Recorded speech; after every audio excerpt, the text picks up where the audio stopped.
Every parent was cheering, crying, celebrating. But Emma sat in her wheelchair at the edge of the stage, paralyzed from the waist down, completely alone. Her billionaire CEO father was too busy closing a deal to show up. Then a janitor in a worn uniform walked toward her. What he did next shocked the entire auditorium and exposed a truth that would shatter her father's world forever. Emma Harrison had everything money could buy, except the one thing she desperately wanted. At 22, she was graduating summa cum laude from one of the country's most prestigious universities. 4 years of late nights, grueling study sessions, and fighting through physical therapy, just to hold a pen after the accident that stole her ability to walk. Her father, Richard Harrison, CEO of a multi-billion-dollar tech empire, had promised he'd be there. He'd missed every birthday, every hospital visit, every painful milestone since the car crash 3 years ago. But graduation? He swore this time would be different. The auditorium buzzed with joy. Families rushed the stage with flowers and balloons. Cameras flashed everywhere. Emma's mother had passed away when she was young, and her father was her only family.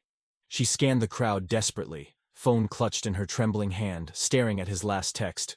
In a meeting. Can't make it. Her heart shattered quietly while celebration roared around her. Students rolled past her in waves of hugs and laughter. Parents lifted their children, crying with pride. Emma sat frozen, trying to keep her composure as the emptiness consumed her.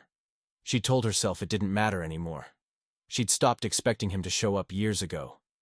But deep down, she'd held on to hope.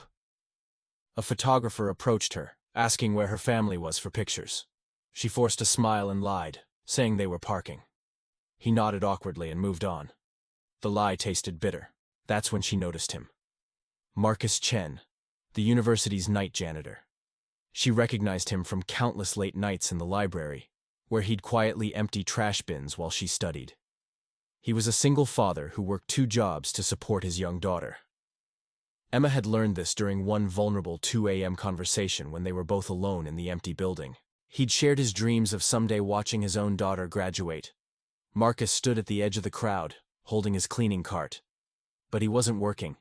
He was watching Emma with an expression she hadn't seen in years, genuine concern. While hundreds of people celebrated around her, this janitor in a worn blue uniform was the only one who noticed her pain. He set down his cart and started walking toward her. Emma's breath caught. She didn't want pity. She didn't want to be anyone's charity case. Marcus reached her wheelchair and kneeled down to her eye level. Without a word, he pulled out his phone and held it up. "My daughter couldn't be here today, but she wanted to see someone graduate," he said gently. "Would you mind if we took a picture together? You remind me of why I work so hard." Emma's carefully constructed walls crumbled. This man, who had every reason to be exhausted, who earned in a month what her father spent on lunch meetings, had noticed her. Had cared enough to stop. Tears streamed down her face as Marcus stood beside her wheelchair, smiling proudly like she was his own daughter. A nearby parent, seeing the moment, offered to take the photo. Then another parent joined in, asking if they could take a picture too. Then another. Within minutes, a crowd had formed around Emma. Students she'd studied with, professors who'd taught her, staff members who'd seen her determination. They all gathered around her wheelchair. Marcus stood beside her the entire time, his hand gently on her shoulder. The auditorium's big screen suddenly flickered. Someone had connected a phone. There, displayed 40 feet high, was a live video call. Marcus's 9-year-old daughter, wearing a graduation cap made of construction paper, was beaming. "Congratulations!" she shouted. Emma couldn't stop crying. The moment was captured by dozens of phones and went viral within hours. The story of the janitor who honored a forgotten graduate while her billionaire father closed business deals spread across social media like wildfire. Richard Harrison saw the video in his corporate office, tagged by colleagues and business partners. He watched his daughter sobbing in her wheelchair, surrounded by strangers who cared more than he did. He saw the pure joy on her face when Marcus's daughter appeared on screen.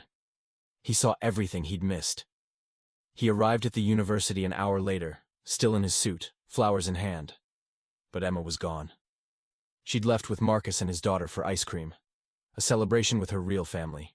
Richard stood alone in the empty auditorium, staring at the stage where his daughter had achieved something remarkable without him. His phone buzzed constantly with interview requests about the viral video. His company's stock actually rose from the heartwarming publicity.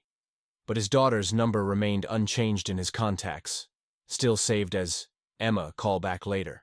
Marcus taught the world something that day. True wealth isn't measured in bank accounts.